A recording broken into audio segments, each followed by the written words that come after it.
Selamlar Nick, هیله درنه ملګرو، هیله لرم ټول به روغ او جوړ اوسئ. ښه راغلاست د وینډوز 11 19 درس ته.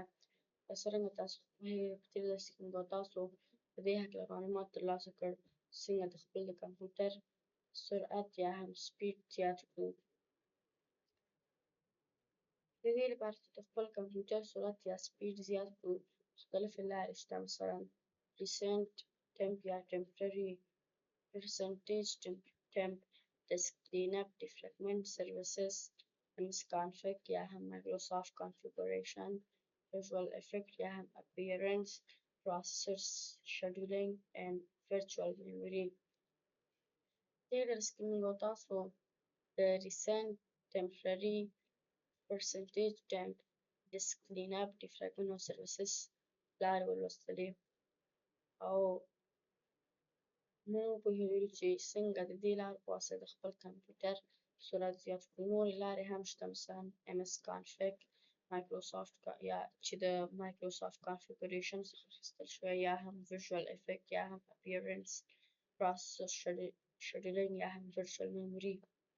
د دې لارو په واسطه هم کولی شو موږ د خپل کمپیوټر سرعت زیات کړو. مثلا که چیرې موږ راشو msconfig یا هم چې د مایکروسافټ کانفیګوریشن څخه اخیستل شوی، د دې لارې څخه موږ څنګه د خپل کمپیوټر سرعت زیات کړو. تاسو په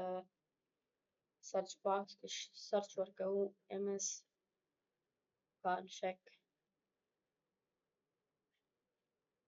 کله چې موږ msconfig سرچ وکړو نو دغه ډایلاګ باکس موږ ته خلاص کیږي. په دې ډایلاګ باکس کې موږ راځو بوټ برخې ته. لومړی دلته لیکل شوی وینډوز 11 سی وینډوز کرنټ او اس ډیفالټ او اس. دلته موږ ته ښایي چې موږ په خپل کمپیوټر کې څو اپریټنګ سیسټم یا هم وینډوز لرو. 2 دانې لرو، 3 دانې لرو، 4 دانې لرو. هر څومره وینډوز ګانې چې موږ په خپل کمپیوټر کې ولرو نو دغسې کې لیست کیږي. که چیرې هر وینډوز زموږ خوښوي هغه موږ کولی شو د دې څخه پیدا کړو. مثلا که موږ په خپل وینډوز کې په خپل کمپیوټر کې وینډوز 10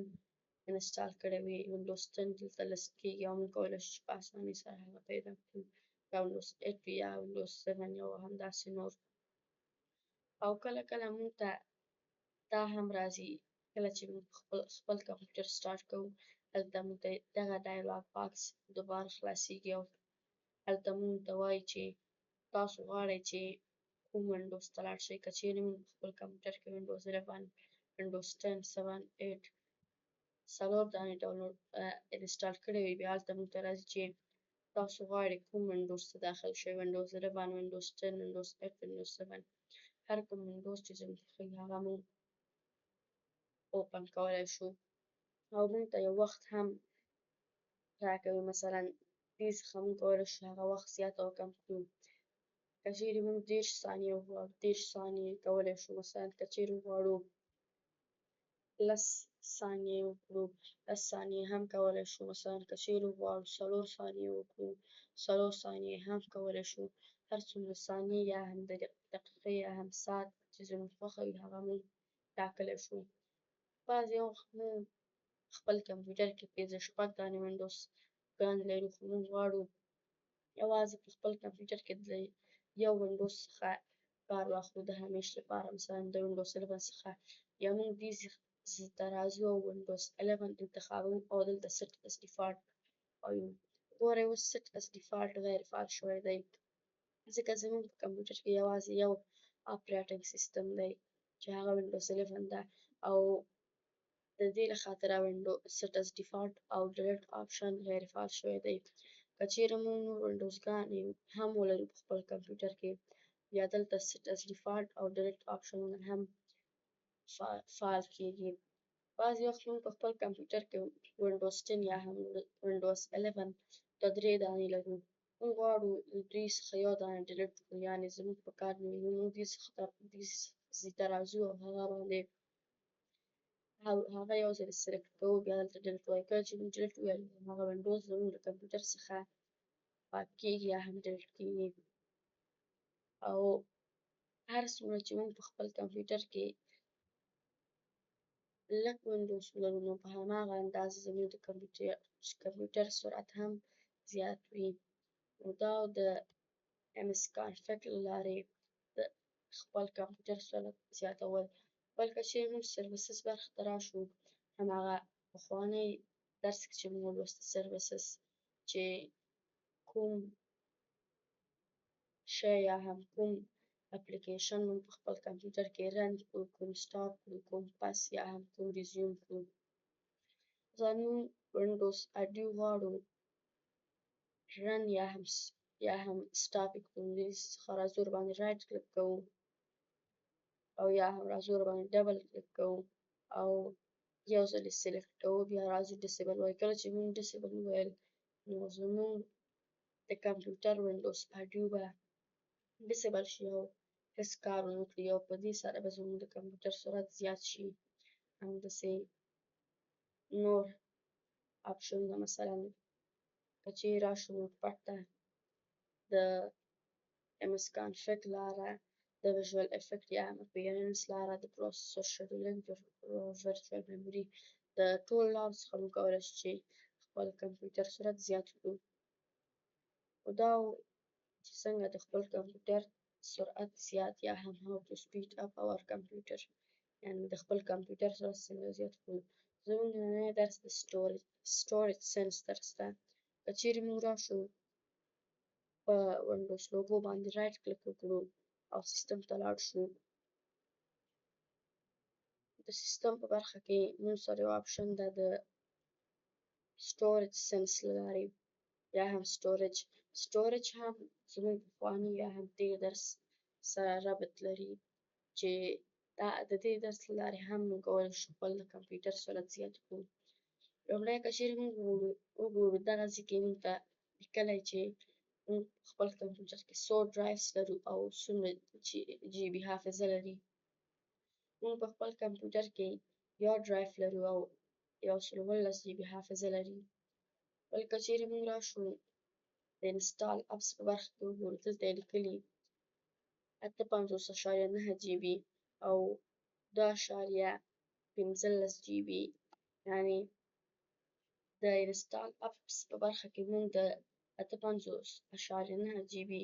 حافظې څخه 3.4 یا هم 15 جی بي حافظه استفاده کړې او نور یې نه ده استفاده شوی. که د ادرس په برخه کې هم وګورو د 58.9 جی بي حافظې څخه 2.38 جی بي حافظه یې استفاده شوې ده. که چیرې موږ د ټمپرري فایلز په برخه کې هم وګورو یا هم د اضافي فایلونو په برخه کې د 58.9 جی بي څخه 203 ام بي حافظه یې استفاده شوې ده. او دلته هم که چیرې موږ وګورو د 118 جی بي څخه چې زموږ د کمپیوټر د سی ډرایو حافظه ده 58.9 جی بي فری ده او 58.9 جی بي یوز شوې ده یا هم استفاده شوې ده. بعضې وخت موږ غواړو چې له خپل کمپیوټر څخه یو اپلیکیشن یا هم یو فایل ډیلیټ کړو. موږ راځو په هغه فایل باندې رایټ کلیک کوو او یا هم سلیکټ کوو یې او په خپل کیبورډ کې ډیلیټ باندې کلیک کوو. خو دا کار غلط دی ځکه چې موږ که چیرې خپل کمپیوټر د سیټینګ په برخه کې انسټال اپس ته راشو،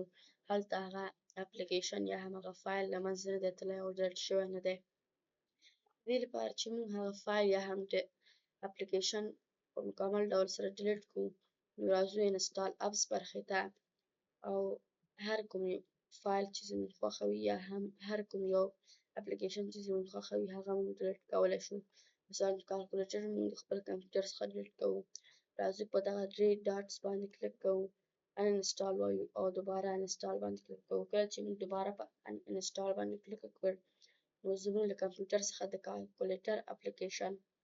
له منځه ځي او ډیلیټ کیږي. نو دا و چې څنګه د خپل کمپیوټر څخه یو اپلیکیشن ډیلیټ کړو. اوس که چیرې دوباره راشو سیسټم برخې ته، سټوریج برخې ته،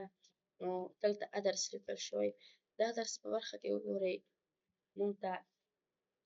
بیا هم هماغه ښایي چې موږ په خپل کمپیوټر کې یو دانه ډرایو لرو او کوم فایلونه یا هم کوم میوزیک یا هم کوم ویډیوګانې چې موږ په خپل کمپیوټر کې ډاونلوډ کړي وي د هغوی سایز ښیي او د هغوی موقعیت ښیي چې مثلا په سی ډرایو کې یوزر شایق سرچ په برخه کې شتون لري مثلا دا یو ویډیو یا هم یا که چیرې یو مووي دغسې کې شتون لري او دومره سایز لري یعنې 8 KB نو اوس هم که چیرې دوباره راشو د سټوریج برخې ته ټمپرري فایلز لیکل شوي دي د ټمپرري فایلز له لارې هم موږ کولی شو خپل د کمپیوټر اضافي فایلونه یا هم اضافي اپلیکیشنونه ډیلیټ کړو مثلا که چیرې موږ راشو ډاونلوډز په برخه کې هر څومره شیان چې موږ لرو هغه ډیلیټ کړو نو راځو ډاونلوډ انتخابوو دلته ریموو فایل وایو کله چې موږ ریموو فایل وویل نو زموږ له کمپیوټر څخه د ډاونلوډ په برخه کې چې هر څومره شیان وي هغه ډیلیټ کیږي او بل موږ ته دا هم ښایي چې څومره سایز لري زموږ د کمپیوټر د ډاونلوډ برخه کې کوم شیان چې شتون لري هغوی څومره سایز لري مثلا هغوی 153 MB سایز لري که چیرې موږ راشو مثلا سیسټم ریکوري لاک فایلز ته هغوی 680 KB حافظه لري یا هم ځای یې نیولی دی که چیرې موږ ټمپرري فایلز ته وګورو ټمپرري فایلز ټول هر څومره ټمپرري فایلز چې زموږ په کمپیوټر کې شتون لري هغوی ټول 1.10 GB ځای یې زموږ له کمپیوټر څخه نیولې ده که چیرې موږ دا ټول ټمپرري فایلز سلیکټ کړو او دې څخه راشو ریموو فایلز ووایو نو زموږ د کمپیوټر سرعت به زیات شي ځکه چې اوس که چیرې موږ ګورو 2.98 حافظه زموږ د کمپیوټر بې ځایه اخیستل شوې ده که چیرې موږ دا ټول ډیلیټ کړو د خپل کمپیوټر څخه نو زموږ د کمپیوټر حافظه به جګ شي یا هم لوړ شي بل د سټوریج سینس آپشن دی د سټوریج سینس آپشن په برخه کې دلته که چیرې موږ ګورو delete files in my downloads folder if they haven't been opened for more than how many times مثلا کوم شیان چې زموږ د کمپیوټر په برخه کې د ډاونلوډز په ځای کې موقعیت لري او هغه اپلیکیشنونه یا هم هغه شیان چې موږ د انټرنیټ له لارې په خپل کمپیوټر کې د ډاونلوډ په برخه کې یا هم د ډاونلوډ په فولډر کې موږ اچولي یا هم سیف کړي دي یا هم ځای په ځای کړي دي او هغوی مو د څه وخت لپاره یا هم د څو مودو لپاره اوپن کړی نه وي هغوی د څومره وخت څخه وروسته ډیلیټ شي مثلا د شپېتو ورځو څخه وروسته د 30 ورځو څخه وروسته د 14 ورځو څخه وروسته د یو ورځ څخه وروسته یا هم هیڅکله never یا هم هیڅکله ډیلیټ نشي بل delete files in my recycle bin if they have been there forever کوم فایلونه یا هم کوم اپلیکیشنونه چې زموږ په کمپیوټر کې دي هغوی څومره وخت بعد ډیلیټ شي مثلا که چیرې موږ هغوی باندې یو کتنه یو لید ورباندې وانچوو یا هم هغوی وګورو د 30 ورځو څخه وروسته د 14 ورځو څخه وروسته د شپېتو ورځو څخه وروسته د یو ورځ څخه وروسته یا هم never هیڅکله نو هر کوم یو آپشن یا هم هر څومره ورځې چې زموږ خوښوي هغه موږ انتخابولی شو بل رن سټوریج سینس آپشن دی یعنې په کوم وخت کې د سټوریج سینس آپشن فعال شي په اتوماتیک ډول سره کله چې زموږ د کمپیوټر سپیس یا هم هماغه فضا کمه شي یا هم هره میاشت یا هم هره هفته یا هم هر ورځ هر کوم آپشن یا هم هر کوم هفته یا هم میاشت یا هم ورځ چې زموږ خوښه وي هغه موږ انتخابولی شو دا د سټوریج سینس آپشن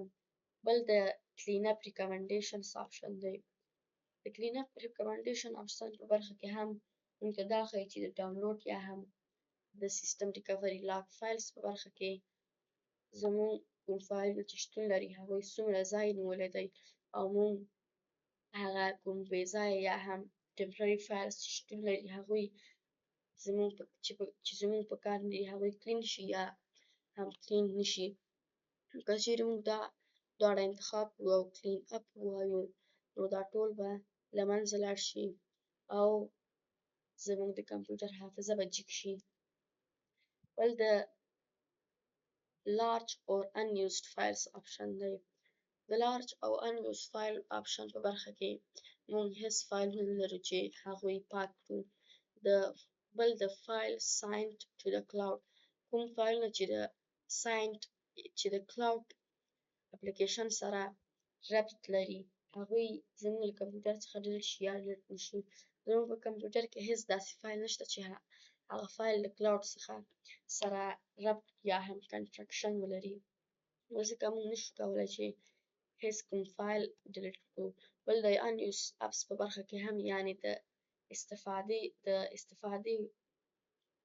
وړ نه اپلیکیشنونه په برخه کې هم زموږ کمپیوټر هیڅ کوم اپلیکیشن نه لري نو موږ نشو کولی چې هغه ډیلیټ کړو. دوباره راځو د سټوریج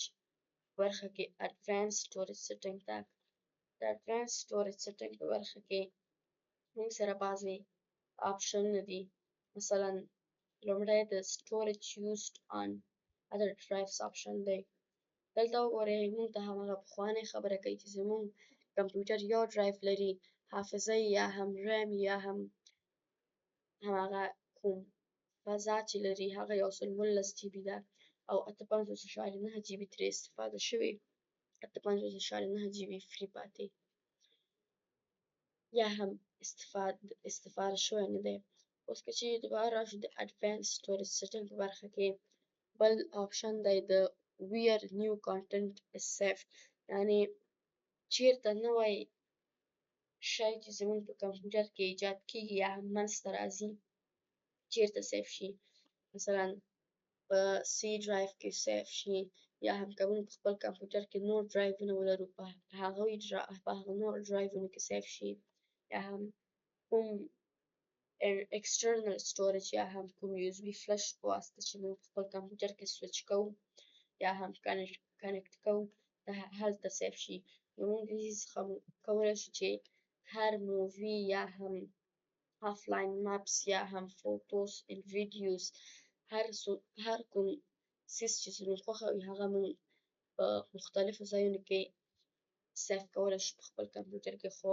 په هغه صورت کې چې موږ زیات ډرایوونه ولرو په خپل کمپیوټر کې مثلا اپس یا هم اپلیکیشنونه په کوم ځای کې سیف شي ډاکومنټس په کوم ځای کې سیف شي میوزیک یا هم موسیقي یا هم ساوندز په کوم ځای کې سیف شي فوټوز and videos عکسونه او ویډیوګانې په کوم ځای کې سیف شي movies and TV shows په کوم ځای کې سیف شي change where you store your offline maps یا کله مونږ یو آفلاین مپ په خپل کمپیوټر کې سیف کړی دی هغه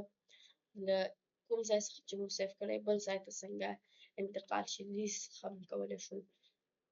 مثلا اوس هوا ډیره ګرمه ده په افغانستان کې خلک د افغانستان شمالي ولایتونو ته ځي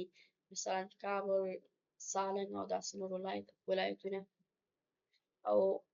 داسې یو کس شته چې هغه نه پوهیږي چې څنګه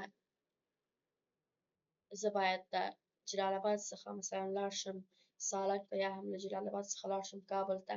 هغه د ګوګل مپ څخه استفاده کوي بیا هغه ګوګل مپ چې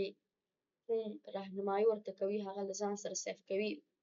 خپل کمپیوټر کې چې یعنی آفلاین مپ ترې جوړوي نو هغه غواړي چې هغه آفلاین مپ په کوم ځای کې سیف کړي دې څخه راځي او هر کوم ډرایو کې چې زړه وي هلته آفلاین مپ پکې سیف کوي. بل د advanced storage setting په برخه کې storage spaces option دی. storage spaces option په برخه کې موږ pools لرو add a new storage pools یعنی یو نوی USB فلش له لارې موږ څنګه یو څه جوړ کړو یو storage ځان ته جوړ کړو یعنی یو حافظه ځان ته جوړ کړو دې څخه add وایو او name ورکوو او په کوم ډیسک یا هم په کوم ډرایو کې هغه سیف شي نو موږ غواړو چې یو storage pool ځان ته جوړ کړو نو cancel وایو تاسو که چیرې غواړئ په خپل کمپیوټر کې سټوریج پول جوړ کړئ، نو له دې څخه کولای شئ چې خپل کمپیوټر ته یو سټوریج پول جوړ کړئ. بله که چیرې موږ بهر راشو اډوانس سټوریج سیټینګ ته، دلته یې لیکلي ډسکس اینډ والیومز. د ډسکس اینډ والیومز په برخه کې موږ هارډ ډسکس لرو، ډي وي ډرایوز لرو او داسې نور شیان لرو چې د هر ډرایو یا هم هر څیز مشخصات موږ ته ښایي. مثلا پراپرټیز باندې که چیرې موږ کلیک وکړو، وګورئ دغه د سی ډرایو چې و یا هم کوم ډرایو باندې چې موږ کلیک وکړ هغه دغه مشخصات لري. مثلا ټایپ یې بیسیک ده، کپاسیټي 119 جی بي ده، لوکیشن یې بس نمبر 0، ټارګټ آی ډي 0، LUN 0 او بس ټایپ یې NVMe ده او میډیا یې SSD ده. او ډرایو هیلث یې هم موږ ته ښایي، سټیټس یې هم موږ ته ښایي چې اوس په کوم حالت کې قرار لري، آنلاین یا هم آفلاین. اوس آنلاین حالت کې قرار لري. او بل د اډوانس سټوریج سیټینګ په برخه کې د بیک اپ آپشنز دی. د بیک اپ آپشنز موږ په دې درس کې نه وایو، په راتلونکي درس کې به موږ انشاءالله په دې وپوهیږو چې څنګه د خپل د کمپیوټر له یو فایل څخه بیک اپ واخلو. نو دا و د نولسم درس 19 درس. هیله کوم زموږ یوټیوب چینل درسره سبسکرایب او له نورو ملګرو سره یې شریک کړئ. تر بل درس پورې ښه وخت.